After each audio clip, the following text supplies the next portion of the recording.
अष्टावधानी संतुलन फाउंडेशन आणि जिल्हा परिषद पुणे अंतर्गत आपल्या बारामती तालुक्यातल्या सन्माननीय दिव्यांगांना 3 चाकी इलेक्ट्रिक सायकलचं वाटप याचा एक छोटेखानी कार्यक्रम इथं आपण आयोजित केलेला आहे। या कार्यक्रमाचे प्रमुख म्हणजे ज्यांच्या प्रयत्नामुळं ज्यांच्या मला त्यांनी विनंती केली की दादा अशा 100 सायकली मला द्यायच्या, त्यावेळेस त्यांना सांगितलं की ठीक आहे माझ्या बारामती तालुक्यातल्यांना द्या। ते अष्टावधानी संतुलन फाउंडेशनचे प्रमुख भाऊसाहेब जंजिरे, त्यांच्या आई, त्यांचं उपस्थित असणारे सर्व जंजिरे कुटुंबीय, त्याचबरोबर त्यांच्या कंपनीमध्ये काम करत असणारे सर्व मान्यवर स्टाफ, ज्या लाभार्थींना आज आता सायकलचं वाटप होणार आहे ते माझ्या बारामती तालुक्यातले सगळे माझे दिव्यांग लाभार्थी, त्याचबरोबर उपस्थित असणारे विविध संस्थांच्यावर काम करत असणारे सर्व मान्यवर अधिकारी वर्ग, BDO, बाकीचे सगळे अधिकारी, जमलेल्या बंधू भगिनींनो, तरुण मित्रांनो, दिव्यांग बांधवांच्या दळणवळणाच्यासाठी, त्यांना जाये करण्याच्यासाठी, सुलभता निर्माण करण्यासाठी आणि दिव्यांगांचं दैनंदिन जीवन सुकर व्हावं याकरता अष्टावधानी या संतुलन फाउंडेशननी या 100 सायकली 3 चाकी इलेक्ट्रिक सायकली देण्याचं वाटप करण्याचा कार्यक्रम घेतलेला ही अतिशय आनंदाची बाब आहे।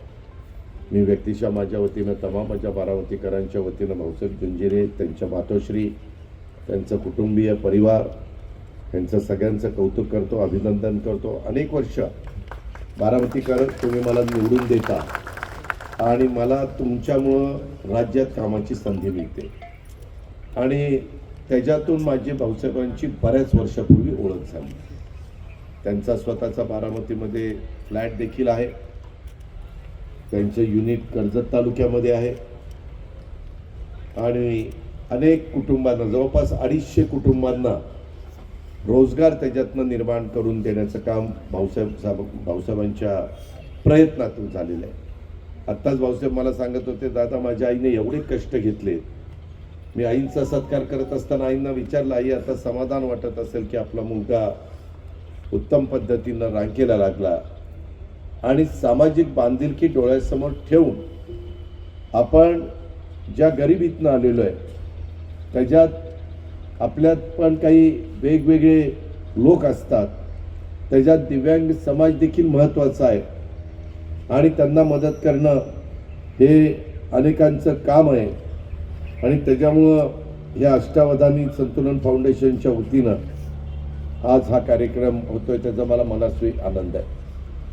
आज आपण बघितलं तर दिव्यांग बांधव समाजाचं कुठल्याही क्षेत्रात मागे नाहीये। मी आता उपमुख्यमंत्री म्हणून काम करतो, त्यावेळेस खेळामध्ये देखील अनेक माझे दिव्यांग हे जागतिक पातळीवर पारितोषिक त्या ठिकाणी मिळवण्याचा प्रयत्न करतात। त्यांची प्रवासाची सोय व्हावी, स्वावलंबनासाठी लागणारे संसाधने आणि रोजगाराच्या संधी मिळवताना येणाऱ्या अडचणी त्यांच्या दूर व्हाव्यात, त्यांना समाजात आपला काही जणांचं म्हणणं आहे की 3% समाजातला वर्ग हा दिव्यांग आहे, काहींचं म्हणणं आहे 4%। आणि यांच्याकरता मी यंदा अर्थसंकल्प सादर करत असताना अर्थसंकल्पामध्ये यंदा मी DPDCला राज्याच्या 36 जिल्ह्यात 22,000 कोटी रुपये दिले। त्याच्यामध्ये 1% रक्कम ही दिव्यांगांच्या खर्च करायची। म्हणजे आता पुण्यामध्ये समजा 1300-1400 कोटी रुपयाचं आपलं DPC असेल, जिल्हा वार्षिक योजना, तर त्याच्यात 13 ते 14 कोटी रुपये हे दिव्यांगांच्या करता खर्च केलेच पाहिजेत, अशा प्रकारचं बंधन हे यंदाच्या वर्षीपासून आम्ही लोकांनी टाकलेलं आहे। त्याच्यामध्ये दिव्यांगांना आपली सहानुभूती नाही तर समान संधी पाहिजे। मी बघितलं अनेकांना, आत्ताच एक कलावंतांचा मी कार्यक्रम करून आलो पेंटिंग चित्र काढण्याचा, त्याच्यात पण काही कलावंतांनी अतिशय सुंदर अशा प्रकारचे पेंटिंग काढले। सांगायचं तात्पर्य की यांना आपल्या इतरांच्या बरोबर समान संधी मिळाली पाहिजे, योग्य संधी मिळाली पाहिजे त्यांना जर सुविधा दिल्या तर दिव्यांग व्यक्ती देखील समाजाच्या मुख्य प्रवाहामध्ये योगदान त्या ठिकाणी देऊ शकतात। आणि अनेक ठिकाणी महाराष्ट्रात फिरत असताना, बारामतीमध्ये फिरत असताना हे माझ्या दिव्यांग मित्रांनी, बंधू भगिनींनी दाखवून दिलेलं आहे। मागील वर्षी देखील अष्टवधानी संतुलन फाउंडेशनच्या कार्यक्रमाला मला उपस्थित राहता आलं। मला वाटतं संयुक्तच्या समोर आपण तो कार्यक्रम बँकेच्या समोर केलेला होता, PDCC बँकेच्या समोर। त्यावेळी देखील आपण 100 दिव्यांग बांधवांना इलेक्ट्रिक ट्रायसायकलचं वाटप केलेलं होतं। आणि यावर्षी देखील आमच्या भाऊसाहेबांनी तेवढ्याच सायकलचं वाटप ते करतायत। ही इलेक्ट्रिक 3 चाकी सायकल माझ्या दिव्यांग बांधवांच्यासाठी एक महत्त्वपूर्ण स्वतःचा व्यवसाय करणं त्यांना सोपं व्हावं, सार्वजनिक वाहतूक त्यांना उपलब्ध नसल्यामुळं त्या ठिकाणी जाण्यास सोपं व्हावं, दिव्यांग बांधव आर्थिकदृष्ट्या स्वावलंबी बनतील, अशा दृष्टिकोनातनं भाऊसाहेबांनी हे काम केलेलं आहे। माझी सगळ्या ज्या लाभार्थ्यांना आता लाभ मिळणार आहे त्यांनी त्या सायकलचा नीट विनियोग करावा। मी देखील बारामती जेवढी सुधारणा करता येईल शहरात, ग्रामीण भागामध्ये ते करण्याचा माझा मनापासूनचा प्रयत्न आहे। त्याच्यामध्ये देखील आज मी सकाळी 6 वाजल्यापासून अनेक ठिकाणी पाहणी केली। त्या प्रत्येक पाहणीच्या ठिकाणी दिव्यांगांना देखील स्वच्छतागृहामध्ये त्यांची कशी व्यवस्था होईल, मी असाही विचार त्या बाबतीमध्ये करतोय की आता बारामती शहरामध्ये वेगवेगळ्या ठिकाणी आम्ही स्टॉल काढलेले आहेत। त्याच्यामध्ये काही स्टॉल खास दिव्यांगांच्या करता देण्याच्या बद्दलचा निर्णय त्या ठिकाणी होईल, पण त्यामध्ये जे काही पैसे असतील ते त्या ठिकाणी भरावे लागतील, कारण तुमचा तिथं व्यवसाय होणार आहे, तुम्ही तिथं काम करणार आहे। कारण आता काही ठिकाणी खेळणी बसवलीत, काही ठिकाणी लोक फिरायला जातात, काही ठिकाणी माझे ज्येष्ठ लोक, महिला पुरुष गप्पा मारत बसतात, त्यावेळेस कुणाला चहा पाणी कॉफी वगैरे पाहिजे असेल तर त्याचं दुकान स्टॉल, कुणाला भेळ वगैरे बाकीचं काही पाणीपुरी शेवपुरी काय पाहिजे असेल तर त्याचा स्टॉल, जो साधारण बारामतीतल्या नागरिकांची गरज आहे तशा प्रकारचे स्टॉल। आणि हे मी का केलंय मित्रांनो, तुमच्यामुळे मी अर्थमंत्री आहे। आज अर्थमंत्री असल्यामुळे मी राज्याला निधी देतो तसा तुम्हालाही निधी देतो, आणि त्या निधीचा विनियोग चांगला व्हावा म्हणून आम्ही बारामतीत असताना पहाटे 6 वाजल्यापासून पाहणी करतो, सगळे अधिकारी, मी, माझे सहकारी, आणि ह्याच्यातून ह्याचा मेंटेनन्स झाला पाहिजे। आता मी काही ठिकाणी बघितलं, काही पचापचा थुंकून ते घाण केले, काही ठिकाणी काहीतरी तोडून 2-3 ठिकाणी दगडट काढली। अरे हे सगळं बारामतीकरांच्या करताय, त्याचा नीट तुम्ही उपयोग करून घ्या ना, हे तुमचं आहे, तुम्ही त्याचा सांभाळ केला पाहिजे।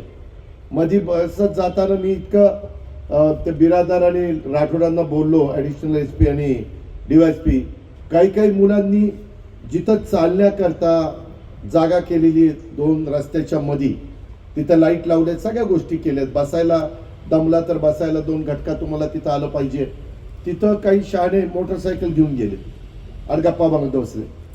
त्यांच्या मोटरसायकल मी त्या दिवशी पोलिसांना जप्त करायला लावल्या। आता मी आज त्यांना सांगितलं इथनं पुढे दंड करा।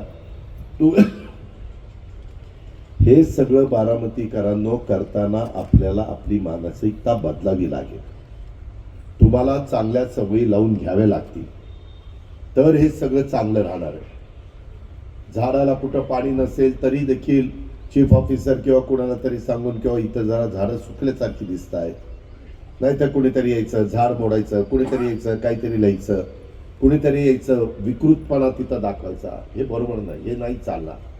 मी आजच दोघांना सांगितलंय दंड लावा आणि त्याच्यातनं तो वसूल केल्याशिवाय त्यांची गाडी वगैरे, तुम्ही साईडला पार्किंगला केलं ना, मी 2 व्हीलर पार्क करायला जागा केली, 4 व्हीलर पार्क करायला जागा केली, ते चालणाऱ्या लोकांच्या करताय, किंवा ती बाबा गाडी असते ना छोट्या मुलांच्या करता, त्याच्यातनं जर त्यांच्या पालकांना त्यांच्या घरच्यांना त्याला त्यातनं मदत न्यायचं असेल ते सुरक्षित राहायला पाहिजे। तुम्ही बघा देशात, महाराष्ट्रात, जगात अनेक ठिकाणी चालत असताना गाडी आली मागणं धडकून गेली आणि ती व्यक्ती वारली। आता आपल्या इथं पण दोषींचं मध्ये नगरपालिकेच्या समोर झालं। तुम्ही फुटपाथचा वापर करा ना, तुम्ही त्या मधल्या इथून आता 3 हत्ती चौक ते थेट पार पेन्सिल चौक किंवा विद्या कॉर्नर चौक एवढा पट्टा फिरायला आहे। काही ठिकाणी तर 850 मीटरचा लांब पल्ला आहे. मी आता यंदा विद्याप्रतिष्ठानला पण ते मधलं आहे तिथं अमोल आहे का तिथं ट्रॅक करायचं मला. कुठे अमोल? अमोलजी, आपल्याला जसं आपण इकडं एक ट्रॅक दिला ना शारदा नगरला, बरोबर ना, तशा पद्धतीनं मला 400चा ट्रॅक विद्यानगरीच्या तिथं करायचा. ते आपण एकदम चांगल्या पद्धतीनं करून घेऊ. म्हणजे कशाचा, मातीचा नाही, सिंथेटिक. त्याची लेवल बिवल काढून एकदम. मी जेवढं काही तुम्हाला, म्हणजे मागेही मी सांगितलं की परत असा कुणी आमदार तुम्हाला मिळणार नाही मी जेवढं काम केलेलं तेवढं. आपला दावा आहे. तुम्ही प्रत्येक आजपर्यंत बारामतीचं प्रतिनिधित्व केलेले अनेक आमदार सुरुवातीपासून, मला वाटतं 52ला पहिली निवडणूक झाली असेल ना, 52लाच, तेव्हापासून आजपर्यंत तुम्ही प्रत्येकाची कारकीर्द त्या ठिकाणी बघा की त्यांनी त्यांच्या कारकिर्दीत काय केलं. आणि तुम्ही मला 91 पासून आमदार केल्यापासून मी माझ्या कारकिर्दीमध्ये काय करून दाखवलं. आणि मी थांबणार नाहीये. तुम्ही आता मला लाखांनी निवडून दिलंय, मी माझी 5 वर्ष एवढं काम करणार की आत्तापर्यंतच्या कारकिर्दीमध्ये जेवढं काम त्या 5 वर्षात झालं नाही त्याच्यापेक्षा जास्त काम ह्या टर्मला मी करून दाखवणार. कारण मला आता अनुभव आलेला, मला बजेटमध्ये कशी तरतूद करायची माहिती आहे, DPC मधनं कशा पद्धतीनं वेगवेगळ्या योजनांना निधी आणायचा माहिती आहे. आम्हाला भाऊसाहेब जंजिरेंच्या सारखे अनेक आमचे हितचिंतक आहेत. ते कधी आम्हाला शब्द टाकतात की दादा असा आज किती 100 सायकलचा खर्च भाऊसाहेब? 50 लाख. 50 लाख कशाला म्हणतात? खाऊ आहे का 50 लाख? आज 50 लाख रुपये स्वतःचे पदरचे, काही स्वार्थ नाही, कुठं उभं राहायचं नाही किंवा काही करायचं नाही, उभं नाही राहायचं. तर त्याच्यामुळं एकदम एक आपलंच, आईने वडिलांनी कष्ट केले, आपण इथपर्यंत पोहोचलो. काही समाज आजही आहे, त्यांना पण मिळालं पाहिजे, तो त्यांचाही हक्क आहे. आणि म्हणून आम्ही सरकारमधनंही प्रयत्न करतोय. परंतु असे NGOज, मी आता काहींशी बोललो, काही मध्ये मी एका NGOला तुमचं ते कुठे गेलं तुमचं एन्व्हायरमेंट फोरम, परवा 5 कोटीचा चेक पाठवला. 5 कोटी रुपये कशाला म्हणतात? आज मी शब्द टाकला 5 कोटी रुपये आले. 5 पैसे कोणी देत नाही. आज ह्या ज्या काही गोष्टी झाल्या, कुठंतरी तुमच्यामुळं मला महत्त्व आलं आणि मला राज्यात काम करायला मिळालं. मी अजूनही काही वेगवेगळ्या ठिकाणी गोष्टी त्या ठिकाणी करतोय आणि ह्या पद्धतीने आपण करत राहणार आहे. खरं ऊन नाही, मी त्या व्हिडिओला म्हणलं की इथं कशाला उन्हात घेतले, तिथं आतमध्ये चांगली सावली होती, तिथं घेतलं असतं तर आम्हालाही मग बोलताना बरं वाटतं. नाही तर आम्ही बोलायचं आणि तुम्ही उन्हात तापायचं, हे काय बरोबर नाही. ती ताप माझ्यावर निघालं तर केवढ्यात मला त्याच्यावर भीती वाटते. पण हरकत नाही, माझे हे तरी तिकडे सावलीमध्ये बसले. मी खरोखरीच जंजिरे तुमचा मनापासूनचा मला अभिमान आहे. त्याच्यामध्ये मी सहज 2011ची जनगणना झाली, त्याच्यात राज्यामध्ये दिव्यांग व्यक्तींची संख्या महाराष्ट्र राज्याच्या लोकसंख्येच्या 2.63 म्हणजे 3.5% होती. आता राज्यातील दिव्यांग व्यक्तीची लक्षणीय लोकसंख्या विचारात घेता मी ते 1% तुम्हाला सांगितलं. राज्यात केंद्राप्रमाणे दिव्यांग पदोन्नती आरक्षण लागू करण्याचा, त्याचप्रमाणे दिव्यांग कर्मचाऱ्यांना पदोन्नतीमध्ये 4% आरक्षण लागू करण्याचा निर्णय देखील आपण घेतलेला आहे. देवेंद्र फडणवीस, एकनाथराव शिंदे, मी, आम्ही सगळ्यांनी तो निर्णय घेतला. अशा प्रकारे माझ्या दिव्यांग बांधवांना कल्याणासाठी अनेक योजना आम्ही सुरू करतोय. वेगवेगळ्या ठिकाणी अनेक गोष्टी पण करतोय. माझं अमोल काही ठिकाणी आता DPCच्या निमित्तानं मी जातो ना, तर काही जिल्ह्यामध्ये खूप चांगल्या प्रकारच्या गोष्टी केल्यात. आता आपण पुण्यामध्ये पण मी बघा काही कोटी रुपयाचं दिव्यांगांच्या करता ते बाप्पाला माहिती आहे ते केलेलं आहे. पिंपरी चिंचवडमध्ये पण केलेलं आहे. तसं चीफ ऑफिसर बारामतीमध्ये ओपन स्पेस किंवा काही असेल तर मला माझ्या बारामतीतल्या सगळ्या घटकांच्या करता काही ना काही करायचं आहे. तर तशा पद्धतीनं दिव्यांगांच्या करता आपण कुठं काय करू शकतो, कशातनं त्यांना त्याच्यातनं थोडासा आनंद पण मिळेल, त्यांनाही त्याच्यातनं शिकता येईल, असं काही मला सुचवा बरं का बाबा. आणि बाकीचे पण कार्यकर्ते माझे ऐकतायत. सेंट्रल पार्कमध्ये आपण दिव्यांग लहान मुलांसाठी नाही ते छोटं करतोय, ते झालं खेळण्यापुरतं, ते नाही. त्याच्यात बऱ्याच गोष्टी आपण करू शकतो. तर मला वाटतं लातूरची एक शाळा मी फार चांगली बघितली. मी त्यावेळेस म्हणालो पण होतो, गजानन पाटील तेव्हा माझ्या ऑफिसला होते, त्यांनाही सांगून आपण करू शकतो. कारण नुसतं बोलून नाही, त्यांना सुविधा पण मिळाल्या पाहिजे.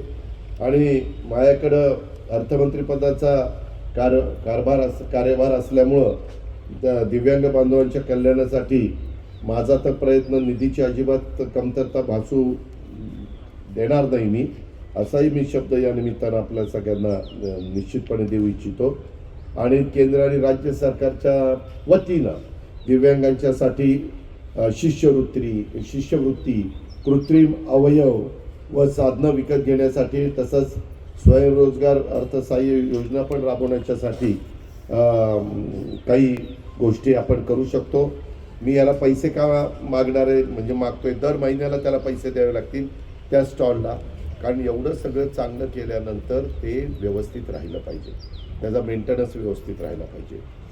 त्याचं कटिंग, त्याचं पाणी घालणं, त्याचा खुरपणं, त्याच्या खूप गोष्टी असतात, त्या सगळ्या नीटपणे बघाव्या लागतील. त्याला पैसा लागेल. प्रत्येक वेळेस मी सरकारकडनं पैसा, सरकार एकदा तुम्हाला करून देईल. आता पंचायत समितीची इतकी चांगली वास्तू एकदा केली. मी पूर्वी इथं यायचो, काय अवस्था, इथं काहीतरी गेस्ट हाऊस होतं, भयानक वाईट परिस्थिती. पण आज ते आपण सगळ्यांनी मिळून केलं, तुम्ही साथ दिली, आज झाडं लावली. आज ही झाडं कशी दिसत आहेत. आज आपल्याला सावलीची गरज आहे. आज पर्यावरणाच्या करता वसुंधरेला एक मदत करणं तुमचं माझं काम आहे. ग्लोबल वॉर्मिंगचं संकट आहे आणि त्याच्यामुळं मी ह्याचा मेंटेनन्स होण्याच्या करता काय केलं, तिथं बँक काढली आणि त्या बँकेच्या भाड्यातून हा सगळा मेंटेनन्स होतो. किती भाडं येतं व्हिडिओ आता? 2.25 लाख रुपये. त्याच्यावर इथली झाडलोट असेल, काचा पुसाव्या लागतात, बरंच कधी तुटफूट झाली, काही पडलं, काही फरशी निघाली, काय निघालं, ज्या त्या गोष्टी जिथल्या तिथं केल्यानंतर त्या, जसं आपण घरी काही झालं तर लगेच दुरुस्त करून घेतो, हेही आपलं सोलर पॅनलवर बसवले, त्याच्यामध्ये लाईटची बचत होती. अशा सगळ्या गोष्टी करतो. कारण मला करताना काय करायचं, उद्या मी काही कायमचा तुम्हाला नाही आहे, काळाच्या नियतीच्या बोलवणं इथं बसणाऱ्या प्रत्येकाला कधी ना कधी येणार आहे. त्यावेळेस मागच्यांनी पण म्हणलं पाहिजे, अरे यांनी केलं, उगीच पांढरा हत्ती नाही, हे सांभाळण्याच्या करता पण आपण तरतूद केली. तशा पद्धतीनं आपल्याला पुढं जायचं आहे. बारामती नगरपालिका 1 लाख घरं बांधणीच्यासाठी अनुदान देतं नगरपालिकेचं. दिव्यांगांनी स्वतःचं घर बांधायला घेतलं तर आमचा घरकुलाच्या कार्यक्रमाचे तर पैसे मिळतातच, पण दिव्यांग म्हणून 1 लाख ॲडिशनलचे आपले 2.5 लाख का किती आहेत ते 170 केले शहरा, म्हणजे ह्याच्यामध्ये ग्रामीणला, आणि शहरामध्ये थोडा नॉम वेगळा आहे. हा 2.25 म्हणजे 2.5 शहरात आणि हे लाख 3.5 लाख रुपये. 3.5 लाख रुपये मिळाले आणि आणखीन तुम्ही जरा प्रयत्न केले तर 5-1 लाखामध्ये बऱ्यापैकी घर होतं. तसं ग्रामीणला 1 लाख जरा मला वाटतं 170 आणि हे 1 लाख 270, म्हणजे दिव्यांग असेल तर साधारण 270. तर त्याच्यामध्ये त्यांना बाकीचे थोडे, अशा प्रकारे आपल्याला करताना तुम्हालाही त्याच्यातनं समाधान मिळावं, बारामती पण आपली चांगली दिसावी आणि सगळ्यांना बारामती कर आमचाही विचार करताय, अशा प्रकारची भावना त्याच्यातनं वाढीला लागली पाहिजे. मला आता जायचं आहे. एक गोष्ट मला तुम्हाला सांगायची, परवा बारामतीमध्ये मला एक क्लिप आली. हे CCTV कॅमेरे आम्ही आता बसवले, इथं काही चावरपणा कोणी केला तर ते सगळं त्याच्यामध्ये चित्रित होतं. त्याच्यामध्ये 2 मोटरसायकलवरून 4 मुलं आली आणि त्यांनी एकाला जे बेदम मारला. तुमच्याकडे पण काहींकडे क्लिप आली असेल, पट्ट्याने काय मारतोय, म्हणजे एखाद्या कुत्र्याला मारलं तरी आपण म्हणतो अरे नको, कशाला मुक्या प्राण्याला मारतो, मरोच तो मारलं त्याला लाथा काय मारत होते, फुटबॉल कसा खेळावा तसं लाथा बोक्या मारत चाललं होतं. मी पोलिसांना सांगितलं, उद्या अजित पवारच्या जवळचा कार्यकर्ता हनुमंतराव कुणी असलं आणि त्याच्या मुलांनी जरी असलं केलं तर त्याचा बंदोबस्त करायचा. बिरादार आणि ह्याला राठोडला सांगितलेलं मी असला अजिबात खपून घेणार नाही. त्यांच्यावर केसेस, त्यांच्यावर असे का गुन्हे लागतील की ते सतत असे गुन्हे करत राहिले तर पुढं मोका पण लागली. मकोका त्याला आपण मोका म्हणतो, पण ते खरं मकोका आहे. तर मेहरबानी करा, कुणी कायदा हातात घेऊ नका. कुणी तुमचं काही चुकीचं केलं आमच्या पोलिसांच्याकडे येऊन तक्रार करा. त्यांनी आमचा विनयभंग केला, जे काही केलं असेल ते. पण तुम्हाला आता 14 तारखेला आमच्या घटनेचे शिल्पकार डॉक्टर बाबासाहेब आंबेडकरांची जयंती आहे. संविधानाचे 75 वर्ष पूर्ण झालेली आहे. आणि तरी काही काही जण स्वतःच्या घरची मालमत्ता असल्यासारखं कुणाला बदलून काढतायत, ठोकून काढतायत. हे होता कामा नये. तुमची मुलं बिलं काय करतायत, मुली काय करतायत, कुठे चुका होत आहेत का, हे पालकांची नैतिक जबाबदारी आहे. ती पालकांनी पार पाडावी, भावंडांनी पार पाडावी, नातेवाईकांनी पार पाडावी. ह्याची नोंद कृपा करून सगळ्यांनी घ्यावी. आणि मला तिकडे फोन येतात मुंबईत, जाऊ द्या दादा ते चुकलं, एकदा पोटात घ्या, पोटात घ्या. पोट फुटायला लागलं काय, पोटात घ्या, पोटात घ्या, काही सांगतात. सांगणाऱ्याला पण लाज लज्जा शरम कशी वाटत नाही की एवढं त्याला बेदम मारलं. त्याला काय शिक्षा कठोर झाल्याशिवाय लोकांना त्याची किंमत कळत नाही. म्हणून आता जे काही वनवे आहेत, जे काही जिथं लोकांना बसायला उठायला केलंय, पार्किंगला केलंय, आता एक गाडी पण पोलिसांना देणार आहे. कुठं टू व्हीलर चुकीच्या ठिकाणी लागली की ती गाडी क्रेनने उचलायची, जप्तच आत्ताच सांगितलंय कलेक्टरला. आणि पोलिसांनी पण लक्ष द्यायचं. आत्ता पण मगाशी येताना रेमांडोनच्या पलीकड गार्डन आहे, तिथं काहीतरी दुपारी काही जण वेगळ्या पद्धतीच्या गोष्टी करतायत. असं नाही चालणार. सगळ्यांना नियम सारखा. ह्याची नोंद आमच्या पोलीस विभागाने घ्यावी, माझ्या कार्यकर्त्यांनी घ्यावी, माझ्या वडीलधाऱ्यांनी घ्यावी, माझ्या बारामतीकरांनी घ्यावी, अधिकारी वर्गाने पण घ्यावी. सगळ्यांनी ह्याची नोंद घ्यावी. पुन्हा एकदा भाऊसाहेब जंजिरे आणि त्यांच्या सगळ्या संस्थेचं आणि सगळ्या सहकाऱ्यांचं, त्यांच्या मातोश्रींचं मी मनापासून अभिनंदन करतो, कौतुक करतो आणि थांबतो. जय हिंद, जय महाराष्ट्र. एबीपी माझा, उघडा डोळे बघा नीट.